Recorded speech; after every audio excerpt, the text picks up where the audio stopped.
Okay, welcome to Willow Creek, Katahdins. This video is for Brad, Carl, and Steve, or whoever else wants to check it out. This is going to be a quick walkthrough of our 2015 lambing setup. So we've got three paddocks. We've got one here, one on the far side of the barn, and then one here. And I'm just going to show you where we're going to lamb this year and how we're going to get everything set up. So I'll walk into the first one and we'll start there. So this is where all the Katahdins are right now. We're about a week away from lambing. What we're gonna do is we're gonna lamb in this area. We've got a feeder here, feeder down there. I'll have a straw bale rode out in this area, and then I'm gonna roll out a straw bale next to this bale too. So they can either lamb outside, or they can come into the barn here if they choose. So we'll just walk into the barn. Inside the barn here, they've got their water, their mineral. They can lamb anywhere in this area here. We'll have this all bedded down for them. And then over on this side is where we've got all our jugs set up, so we can jug the moms with the newborn lambs. After we're jugged and everything, we're gonna send them through. We've got the barn kind of divided in two here.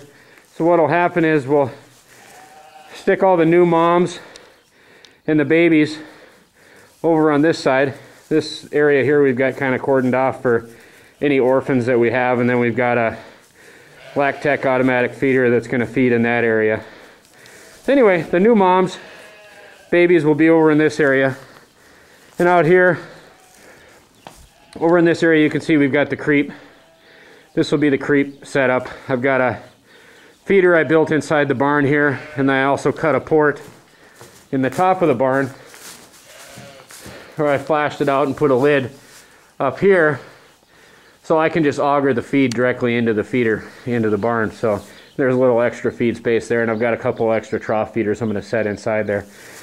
But anyway, they could come out here into the outside. There's another yard for the new moms and new lambs. I got a straw bale there,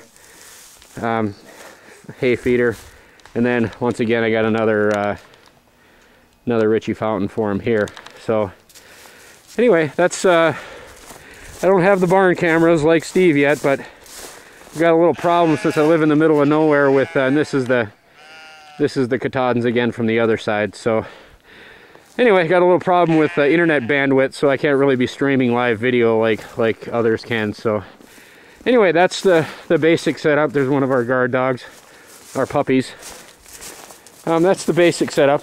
Hopefully everything should go okay. We're also documenting, my son has 10 wool sheep, Rambouillets. We're also going to be documenting the difference between the Katahdins and the Rambouillets and the different maintenance needs that they have. And it is quite drastic, the difference. The Rambouillets need a lot more attention. They need a lot more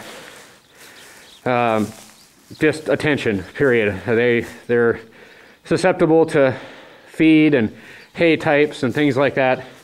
Whereas the Katahdins, I swear the Katahdins, I could feed them old McDonald's wrappers when it's 20 below zero and they'd still look good.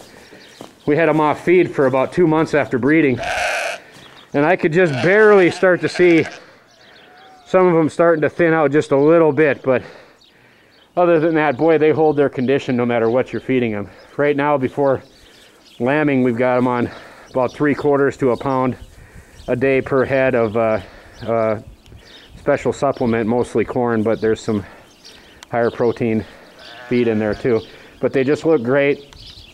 Haven't had any problems with any of them, so that's kind of a shout out to CMG Katahdins and Red Barn Katahdins as well, as that's where this flock was started from. We've not even had one get sick the whole time we've had them. So anyway, it's looking like it's going to be a fun lambing season. So okay, thanks for watching.